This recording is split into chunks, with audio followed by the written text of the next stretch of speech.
Nuevamente les saludamos a todos ustedes, mi esposa y yo, en oración continua por todos. Que Dios les bendiga. En esta ocasión, al volverles a recordar, estemos en oración unos por otros y estemos con la confianza y la esperanza de que Dios desea que estemos unidos en el Espíritu de Cristo. Venimos a ustedes en este video.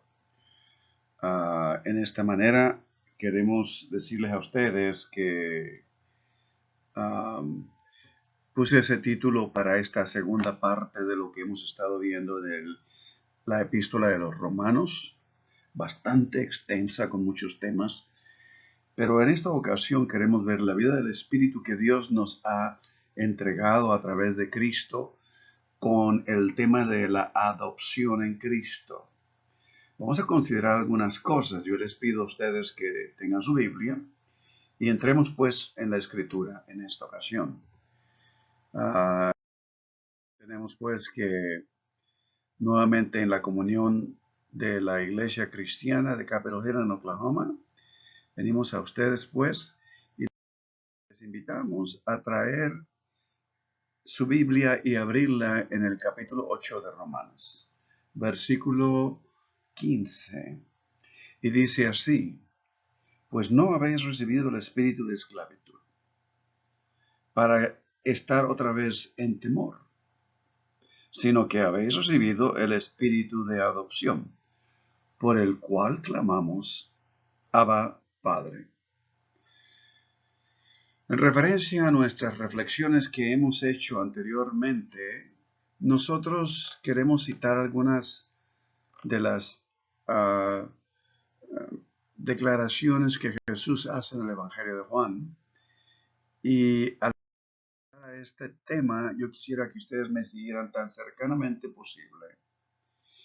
Jesús en el capítulo 8 hace como dos o tres videos, dijimos que él declaró: conocerán la verdad y la verdad los hará libres. E inmediatamente después de esto, en el versículo 36 del mismo capítulo del Evangelio de Juan, dice que Jesús dijo: así que si el Hijo los hace libres, serán verdaderamente libres. Y en el contexto de todo esto, estamos hablando de la palabra de Jesús, que obviamente conectan con su tradición judía y naturalmente con toda la escritura hebrea, porque era todo lo que existía en ese tiempo, en los días de Jesús. Y esta es una declaración profunda y significativa que conecta muy hacia atrás, siglos hacia atrás, hacia los días en que Dios da la promesa a Abraham de que sería heredero de toda la creación prácticamente. Vamos a ver esto. Y entonces nosotros tenemos que, la pregunta que nosotros tenemos es: ¿cómo se conectan las palabras de Jesús en Juan hacia los días de Abraham? Para esto tenemos que venir a la verdadera y fiel fuente de información para que nos dé entendimiento de esto. Esta es la fuente más cercana al primer siglo, que es Pablo, el apóstol de Cristo. Él empieza a escribir en los años de los 50, que serían aproximadamente 20 años después de la resurrección y de la ascensión de Jesús, de la crucifixión, resurrección, ascensión. Y Pablo, el apóstol de Cristo, viene a representar a un fariseo, un perito en las escrituras hebreas del primer siglo.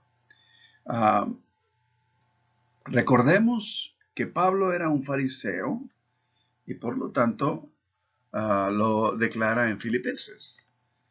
Y fue alumno de Gamaliel, un prominente maestro de la secta judía de los fariseos en Jerusalén. sea, que tuvo la mejor instrucción que cualquier fariseo pudo haber recibido. Y aparte de esto, por su celo judío, que él, al que él se había consagrado absolutamente, Pablo fue perseguidor y acosador de la secta judía que le llamaban los del camino. Así era el principio de los primeros seguidores de Jesús, que les llamaban los del camino. Y esto lo tenemos en la historia que Lucas nos presenta de la conversión de Pablo, la vida de Pablo antes de su conversión. Y naturalmente los del camino, seguidores de Jesús de Nazaret, el Cristo, que más tarde en Antioquía fueron llamados cristianos por primera vez. Y esto está en Hechos también, Hechos capítulo 11, versículo 26. La segunda parte. Pablo fue quien escribió la mayoría del Nuevo Testamento y del cual sus enseñanzas vinieron a ser el fundamento para el cristianismo a través de los siglos. Y todos los conflictos de la historia de la iglesia siempre fue guiada por las epístolas de Pablo. Y a través de los siglos hasta nuestros días hemos recibido los escritos de Pablo. Ahora, Pablo escribe su tratado teológico principalmente ya en una manera muy específica en cómo él presenta su evangelio en la epístola a los romanos. Nosotros citamos Romanos capítulo 8, versículo 15 para ello, y estamos en el capítulo 8. Escribe a una comunidad cristiana que se encontraba en Roma, la cual él no fundó. Se cree que Pablo es quien llevó el evangelio, o mejor dicho, Pedro fue el que llevó el evangelio a Roma. En fin, o pudo haber sido que en la ocasión de la crucifixión de Cristo y el Pentecostés, muchos de los judíos viajaban a Jerusalén para festejar la Pascua y para festejar la fiesta judía que se relacionaba a la Pascua 50 días más tarde, en otras palabras, 7 semanas después, más un día más, que 7 son 49 días, y un día más, que es el domingo, es cuando viene el día de Pentecostés, de acuerdo al libro de los Hechos. Entonces, en Romanos, Pablo hace varias declaraciones muy fundamentales para la predicación de su evangelio. Pablo resume todo lo que les ha sucedido a las naciones que no son judías, que se les llama gentiles, cuando explica que han sido adoptadas como hijos e hijas de Dios, o han recibido la filiación a la familia de Dios, y como hijos se convierten en herederos de las promesas de Dios, lo mismo que el pueblo judío. En Romanos capítulo 3, si ustedes tienen sus Biblias, pero yo les voy a poner aquí en la pantalla. En Romanos capítulo 4, versículo 3, Pablo explica que las redenciones de las naciones gentiles, el mundo no judío, forma parte de la promesa de Dios a Abraham, de que heredaría el mundo. Y ustedes se darán cuenta en el capítulo 4, versículo 3, porque, ¿qué dice la Escritura? Dice esta porción: y creyó Abraham a Dios y fue contado por justicia. Que el mismo capítulo, el versículo 11 nos dice, y esto es muy importante, él recibió la señal de la circuncisión como sello de la justicia, de la fe, o sea, de la fidelidad que él le profesa a Dios, que tenía estando aún incircunciso, para que fuere padre de todos los creyentes no circuncidados, para que también a ellos les fuese conferida la justicia de Dios. Y recuerden que la justicia de Dios es traer las cosas al lugar correcto, en una relación justa y correcta ante Dios. De tal manera que toda la creación se viene a hacer justicia, en otras palabras, se viene a un balance saludable en el que todo es um, equitativamente relacionado en todo respeto, en toda dignidad que verdaderamente llega a honrar al creador de todo lo que existe. Por lo tanto, en este capítulo 4, versículo 11, es lo que Pablo dice. Y luego, en el capítulo 4, versículo 13, dice, porque la promesa a Abraham y a su descendencia de que sería heredero del mundo, no fue dada por medio de la ley, sino por medio de la justicia de la fe o de la fidelidad. Y está otro versículo que no aparece ahí, pero está en el capítulo 4, si ustedes tienen su Biblia, en el versículo 3. Porque, ¿qué dice la Escritura? Creyó Abraham a Dios y le fue contado por justicia. Entonces, estos tres versículos nos muestra en realidad, si yo lo pudiera resumir a ustedes, es en realidad lo que Pablo nos está diciendo como un fariseo judío.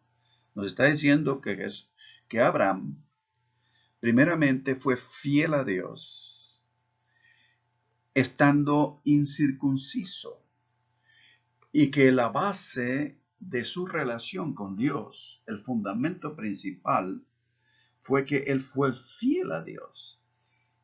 Y después de la circuncisión, que se le dio como una señal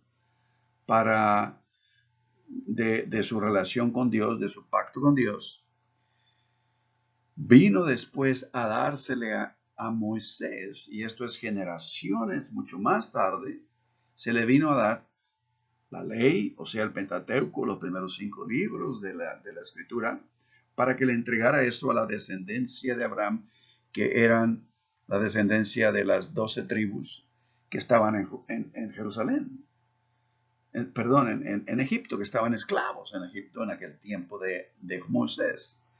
Y cuando Moisés saca a este pueblo, les entrega entonces la ley allá en el monte Sinaí. Ustedes recuerdan que la vida de Abraham empieza está en Génesis, desde el capítulo 11 hacia adelante. Capítulo 12 es cuando él recibe su llamado. Pero yo podría decir, en Génesis, Dios crea a Israel, porque recordarán ustedes que Abraham era un anciano, prácticamente 100 años, y Sara 99. Y Dios les dio la promesa que ellos heredarían toda la tierra y sobre todo que su descendencia sería como la arena de la playa, la arena de toda una descendencia inmensa.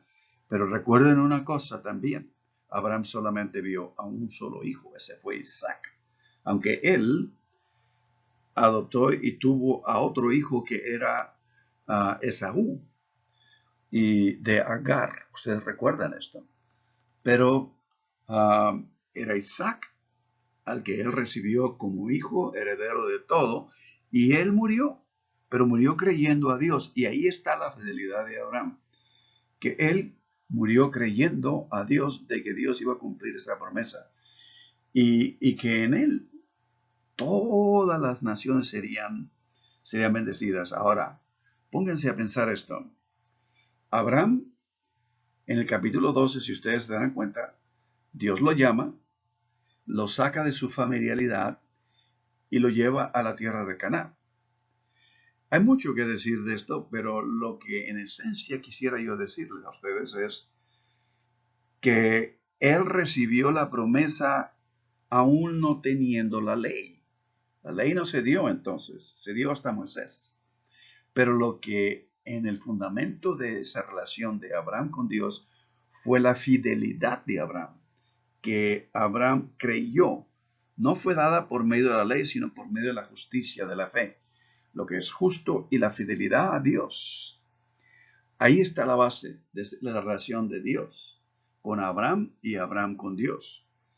Por lo tanto, solo la línea, en este caso, a Abraham se le da esa promesa y naturalmente si ustedes van conmigo a Génesis, capítulo 12, versículo 3b, que quiere decir la segunda parte, dice, y en ti serán benditas todas las naciones de la tierra. Dios le da esa promesa a Abraham en ese momento. No hay Pentateuco, no hay ley en ninguna manera, sino que hay relación. Y esto es lo que yo he enfatizado del Torah, o el Torah, si ustedes quieren llamar, de los primeros 5 libros de la Biblia hebrea. El pacto es un pacto de relación, de fidelidad a Dios. Eso es lo esencial. La ley se da como normas para ejercitar esa fidelidad a Dios.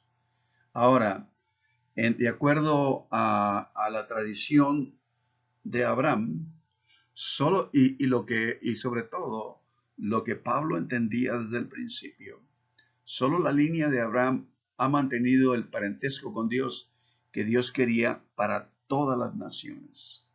Gracias a la fidelidad de Cristo a las promesas patriarcas o patriarcales, si ustedes quieren decir, todos los pueblos ahora serán adoptados en la única familia que es motivada por a fidelidad y tiene los mandamientos como normas y guía para ejercitar fidelidad. Cuando Jesús le dice a los discípulos, si me amáis, en Juan capítulo 13 y capítulo 15, si me amáis, cumplid mis mandamientos. O sea, lo que Jesús está diciendo es exactamente lo que estamos diciendo de la vida de Abraham. Primero, hay relación, si me amáis. Y al haber relación, hay fidelidad. Uno cree en Dios y por lo tanto Dios le da la guía, las normas, la palabra, para que le guíe a uno a ejercitar su fidelidad. Ahora, acuérdense que la palabra es la unción de Dios, el aliento de Dios. Y por lo tanto, la misma palabra es la unción, o sea, la sabiduría de Dios que nos enseña a caminar y a redimir, realizar nuestra humanidad sabiamente. Lo hemos dicho varias veces. Ahora, la línea de Abraham, vuelvo a repetir, ha mantenido el parentesco con Dios que Dios quería para toda la creación. Pero gracias a la fidelidad, y vean ustedes, así como empieza la relación de Dios con Abraham en fidelidad y relación, así también Cristo establece una relación que abre la oportunidad a todas las naciones.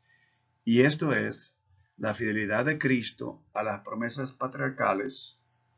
Todos los pueblos ahora serán adoptados en la única familia que es motivada a fidelidad y tiene los mandamientos como normas y guías para ejercitarse en fidelidad. Pero el principio para la inclusión de otros pueblos no es la sangre o la semilla transmitida por los patriarcas, sino la infusión del poder creativo y vivificante ahora en Cristo, que es el Espíritu de Dios. Y esto toma lugar en la resurrección de Jesús. Esto es, en esencia, el mensaje de la parábola de Jesús. Si ustedes recuerdan, y esto solamente lo voy a decir de paso porque tenemos que regresar a escudriñar esto más detalladamente. La parábola de un padre tenía 2 hijos o un hombre tenía 2 hijos, que Jesús dijo, a la que insistimos en titular el hijo pródigo, de eso se trata, nada menos. Hay un hijo menor, un hijo mayor, el hijo menor sale, el hijo mayor se queda. Y estos representan al pueblo judío que está en la casa, el hijo mayor, y el pueblo gentil que está fuera de la casa, anda vagando por todos lados hasta que es restaurado a la familia del padre. Esto lo he dicho de una manera muy rápida y muy leve.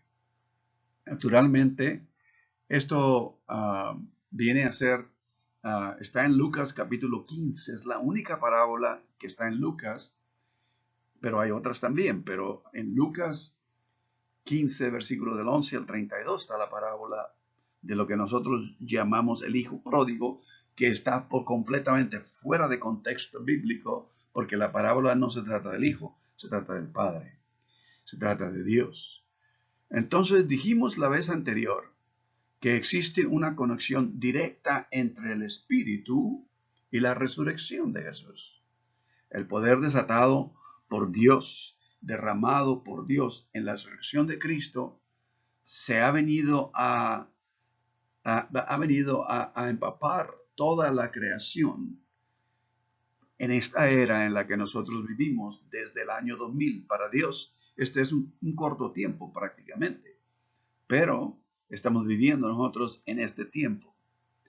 Mientras que antes que Jesús anunciaba el reino de Dios, cuando Él aparece en su ministerio público, Jesús anteriormente, al predicar del reino, Él solamente decía: arrepentíos, el reino de Dios se ha acercado. Se ha acercado. Esto es muy simbólico porque no dice el reino de Dios, sí, está cerca, está aquí entre nosotros, pero no se ha manifestado aún. Pero aún no se había manifestado, como acabamos de decir, porque Jesús no había sido crucificado y había resucitado. ¿Qué quiere decir todo esto? Que es en la resurrección, el evento de la resurrección, en el que abre el Creador Dios todos los cielos y derrama de su espíritu, aprobando la fidelidad de Jesús, como se le aprobó la fidelidad de Abraham a Dios y se estableció aquel pacto. Es el mismo, continúa adelante, pero el fundamento es la fidelidad a Dios, sobre todas las cosas. Y una vez, naturalmente, vean ustedes, por ejemplo, en el Evangelio de Marcos, nosotros tenemos capítulo 1, versículo 14 y 15. Empieza Jesús su ministerio y dice que después que Juan fue encarcelado, Jesús vino a Galilea predicando el Evangelio del reino de Dios, diciendo: el tiempo se ha cumplido y el reino de Dios se ha acercado. Y esto es como una inauguración, como un anuncio de que el reino de Dios se aproxima. Luego después, cuando ustedes recordarán en el Evangelio de Mateo, capítulo 17, versículo 9, cuando ellos venían descendiendo del monte de la transfiguración, si ustedes se acuerdan, Jesús les dijo a los discípulos: no digáis a nadie la visión que ellos han visto, que es Jesús teniendo comunión, hablando con Moisés y Elías, que representa toda la tradición hebrea, que representa la ley, los profetas, que representa en sí, aunque Moisés es el iniciador, es el modelo de los profetas, pero está ahí Moisés representando también la ley, que Dios les dio, la guía. Pero Jesús les dice: no digas a nadie la visión hasta que el Hijo del Hombre resucite de los muertos. Ellos tenían que guardar aún esto. Ni aún a los otros discípulos podrían ellos compartirlo. De modo que una vez desatado o derramado, el Espíritu ejerce una fuerza dinámica sobre el cristiano. No solo estamos en el Espíritu, en el sentido de vivir dentro de este mundo, sino que ahora también, como hemos dicho, el Espíritu es el Espíritu mismo de Dios, la palabra de Dios que se personifica y se encarna en el Hijo de Dios, tanto, como dice el apóstol Pablo, tanto judío como gentil. Todos venimos a ser una familia y nos ejercitamos en su palabra, que es desde la antigüedad hasta nuestros días, que ha venido siendo revelada a través de primeramente Moisés continúa en sí y no hay absolutamente ninguna contradicción entre el Torah y las enseñanzas del Nuevo Testamento en los Evangelios y en las epístolas de Pablo. Y tenemos que esto es una realidad absoluta y completa. No hay tal cosa como un viejo pacto y un nuevo pacto, aunque así se dice en la Biblia para que uno lo entienda un poco mejor, sino que sea el pacto que se inicia, que empieza acá en el principio y se inicia y continúa, se realiza en Jesús el Cristo. De tal manera que el Espíritu mora en uno ahora. Esto es revolucionario en el primer siglo, si ustedes se dan cuenta, porque todos tenían que ir al templo, todos tenían que traer sus ofrendas, todos tenían que derramar sangre de corderos. Ahora todos somos el templo y eso es tremendamente transformador. Pero la enseñanza en sí, los principios de la palabra del Torah siguen siendo efectivos para todos nosotros. Por lo tanto, el Espíritu ejerce una fuerza dinámica y también el Espíritu mora en el ser de el seguidor que le es fiel a Dios. Y lo tenemos ahora, si ustedes tienen la escritura abierta en Romanos, en el versículo 9. Sin embargo, ustedes no viven según la carne, dice el apóstol Pablo, sino según el Espíritu. Si es que el Espíritu de Dios mora en ustedes. Si alguno no tiene el Espíritu de Cristo, no es de él. Se dan cuenta, como antes hemos dicho, el Espíritu de Dios, el Espíritu de Cristo. El Espíritu de Cristo es el mismo, es Dios mismo obrando, manifestándose. Y si quieren cuestionar a Dios, es un asunto personal de ustedes.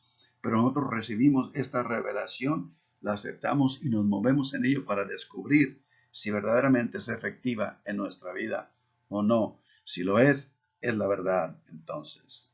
Ahora, en este sentido, se puede decir entonces que somos motivados por el Espíritu y guiados por el Espíritu.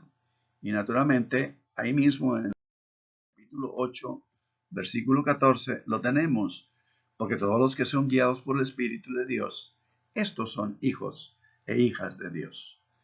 Esta es la era en la que hemos entrado desde el momento de la resurrección. Por lo tanto, el Espíritu es como una fuerza viva que mora en nosotros. El Espíritu se convierte en una fuerza activa que da forma a quienes somos y qué hacemos. ¿Quiénes somos? Específicamente, el Espíritu nos capacita para comprender nuestra identidad como hijos de Dios. Y esto es muy esencial y es un tema inmenso en la Escritura sobre conocer y ser conocido, que podemos hablar de esto después, porque esto es una realidad de una gran necesidad de la naturaleza humana. Y por lo tanto, el Espíritu mismo testifica nuestro espíritu, porque ahora venimos a ser uno con el Espíritu de Dios. El Espíritu mismo da testimonio juntamente con nuestro espíritu de que somos hijos e hijas de Dios. De modo que, como una fuerza viva que mora en nosotros, el Espíritu se convierte en una fuerza activa que da forma a quienes somos y qué hacemos para la voluntad de Dios, la armonía y la sanidad de la creación. Específicamente, el Espíritu nos capacita para comprender nuestra identidad como hijos de Dios y conocer y ser conocidos en este proceso de somos salvos, fuimos salvos, somos salvos, seremos salvos, de gloria en gloria en Cristo Jesús. Y lo tenemos entonces ahora en el capítulo 8 mismo y en el versículo 16 de Romanos, o 17, estamos ahí.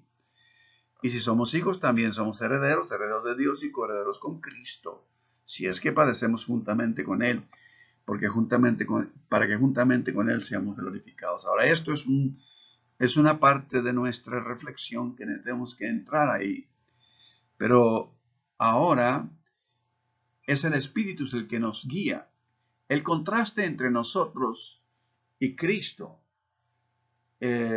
como hijos de Dios En el versículo 3 del capítulo 8 nos dice, porque los que era imposible para la ley, por cuanto era débil para la ley, Dios vino enviando a su Hijo en semejanza de carne de pecado, a causa del pecado, condenó al pecado en la carne. Somos herederos y coherederos con Cristo en ese sentido. Somos hijos de Dios.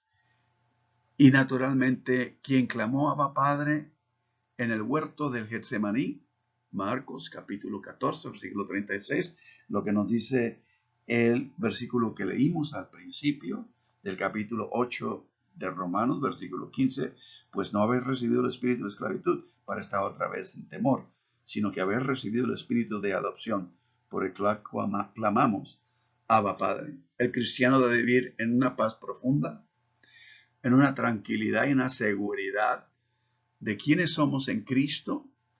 Jesús oró en el huerto del Getsemaní, Abba Padre, y ahí está, como he mencionado anteriormente en Marcos capítulo 14, versículo 36.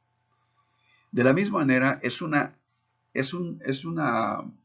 gemido profundo de nuestro ser, porque es el Espíritu mismo, dice, clama a lo profundo del Espíritu de Dios y clama esa conexión para la firmeza, la seguridad, la protección. En este caso, Jesús en el huerto de Getsemaní. Y nosotros como hijos de Dios, versículo 14, porque todos los que son guiados por el Espíritu de Dios son hijos de Dios. Entonces, experimentamos la vida resucitada a través del Espíritu y gradualmente queremos llegar a ser verdaderamente herederos de esta vida, como lo hizo Cristo Jesús del huerto a la cruz. Del huerto de los olivos, si acuerdan ustedes, Jesús dijo, no mi voluntad, más sino la tuya. Nosotros aprendemos a orar de esta misma manera, Abba Padre, no mi voluntad, sino la tuya. Por lo tanto, somos herederos con Cristo, y ahí está el capítulo 8, versículo 17, al recordar el idioma arameo de la oración de Jesús, que él usó en el Getsemaní. Pablo establece una analogía entre la experiencia del sufrimiento de Cristo y la nuestra. En esta manera, Jesús se identifica con uno como creyente y seguidor de esta conexión entre Jesús y nosotros como hijos de Dios juntamente con Cristo, herederos con Cristo. La idea central de este comentario en el capítulo 8 de Romanos sugiere que de alguna manera Pablo vio en el Espíritu como el agente fortalecedor de Jesús en el huerto de Getsemaní viene a levantarle y a llevarle adelante en fidelidad a Dios, en la medida en que Jesús mismo, guiado por el Espíritu de Dios, se convirtió en el Hijo de Dios a través de su completa obediencia. Y de esta manera no retrocedió con miedo, como un esclavo, digamos, y aquí lo dice en el versículo 15, no haber recibido el espíritu de esclavitud para estar otra vez en temor. Esa es la manera en la que muy normalmente el ser humano vive, temiendo, imaginándose, pensando que quizás será, pero esto lo repite, y esto nos lo dice en Hebreos, capítulo 12, dice, puesto los ojos en Jesús, el autor y consumador de la fe, el cual por el gozo puesto delante de él sufrió la cruz. Él es el autor y consumador. ¿Quién es un autor? El que produce esa fidelidad, el que nos da el ejemplo de esa fidelidad. Consumador. En la cruz dice Jesús, consumado es, en tus manos entrego mi espíritu. ¿Consumador de qué? De la fe, pistis, fidelidad. En el griego es pistis, que es fidelidad. Fidelidad a la cual nos llama Dios en el modelo de Jesús, el Cristo. ¿Y cuál es el gozo puesto delante de él? El gozo de saber que si esto es la voluntad de Dios, Dios vendrá a traer justicia, equidad y vendrá a restaurarlo todo. Él será fiel a Dios. Nosotros hemos dicho que no era el propósito de Dios de que Jesús fuera clavado en una cruz. El ser humano lo puso ahí. Lo único que Dios pidió de Jesús fue fidelidad a vivir continuando y proclamando que Dios es en realidad y que Dios en su vida le puede levantar de cualquier situación, como lo puede hacer para todos los que siguen su ejemplo. Y en ese sentido viene a ser autor y consumador de la fe, de la fidelidad, que es el modelo que Dios espera de toda su creación. Del mismo modo, cuando nos enfrentamos a momentos de lucha severa en nuestra vida, que ponen a nuestra propia existencia como hijos de Dios en duda, porque todos hemos atravesado ese momento de un Getsemaní. Es el propio Espíritu de Dios en Cristo Jesús, el que juntamente confirma lo que sabe nuestro propio espíritu interior, que verdaderamente somos hijos e hijas de Dios. El Espíritu se convierte en el catalizador mismo de la auténtica y completa obediencia filial que obró en Cristo mismo en el huerto. Y eso es muy interesante. En un huerto en Getsemaní, la creación tomó un gran desvío. En un huerto del Génesis, la creación tomó un gran desvío. En un huerto en Getsemaní, Jesús de Nazaret, el Cristo, viene a traer la posibilidad de restaurarlo todo. Sin embargo, es un recordatorio realístico de que estas relaciones inevitablemente envuelven sufrimiento. Ustedes se darán cuenta que Jesús en el Evangelio lo dijo de esta manera en el mismo Evangelio de Juan, capítulo 16, nos dijo: les he hablado estas cosas para que en mí tengan paz. En el mundo tendréis aflicciones, pero confía, yo he vencido al mundo. Por lo tanto, les invito a una oración. Pero antes de orar, quiero decirle a ustedes que aunque tal sufrimiento eventualmente dará paso a la glorificación con Cristo, nosotros sabemos que en este día, en este momento, nuestra vida aún no ha llegado a la plenitud de la herencia que tenemos en Cristo. Les voy a leer 2 de Corintios capítulo 4, versículo del 7 al 10. Si ustedes tienen su Biblia, lo pueden ir a ver. 2 de Corintios capítulo 7. Capítulo 4. 2 de Corintios capítulo 4, versículo del 7 al 10. Dice así: pero tenemos este tesoro en vasos de barro, para que la excelencia del poder sea de Dios, y no de nosotros, que estamos atribulados en todo, mas no angustiados, en apuros, mas no desesperados, perseguidos, mas no desamparados, derribados, pero no destruidos, llevando en el cuerpo siempre por todas partes la muerte de Jesús, para que también la vida de Jesús se manifieste en nuestros cuerpos.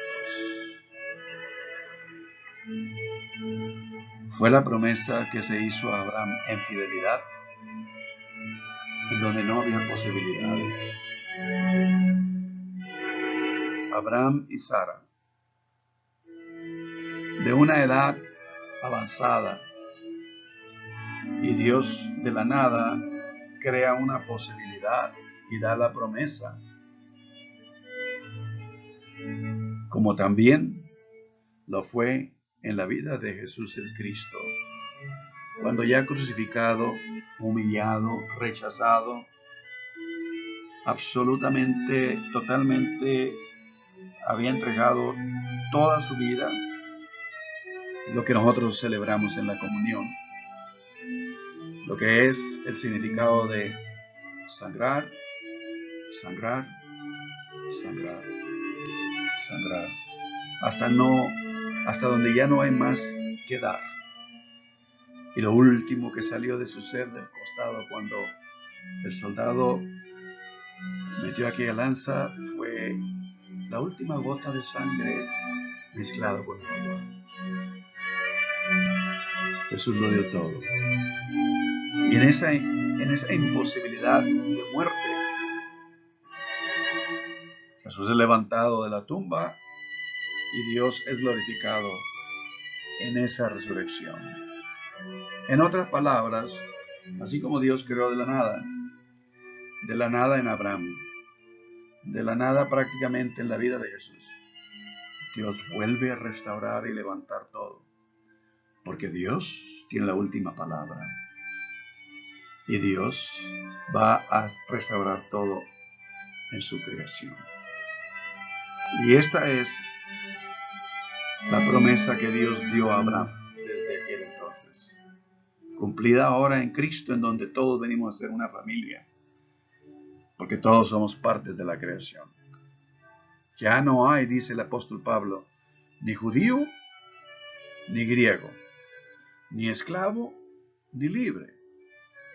Y fíjense bien, ni varón ni mujer, todos en un espíritu venimos a ser una familia y Dios se mueve en todos. Oremos pues en esta ocasión. Eterno Dios, Dios inmensamente eterno y misericordioso, que tenemos toda una eternidad para conocerte. Por esa razón estaremos ante tu presencia. Solo que ahora en esta tierra, viviendo nuestros cuerpos vulnerables, viviendo en una condición de vida en la que todo momento puede haber retos, enfermedades, pruebas, dificultades. Pero dice el apóstol Pablo en su palabra que tú le has dado, pero somos más que vencedores en Cristo, porque tenemos la confianza de que tú, oh Dios, nos sostendrás y realizarás tu promesa en todos y cada uno de los que te seguimos, te honramos y glorificamos tu santo nombre. Gracias hoy y siempre en Cristo Jesús. Amén, oh Dios, y amén.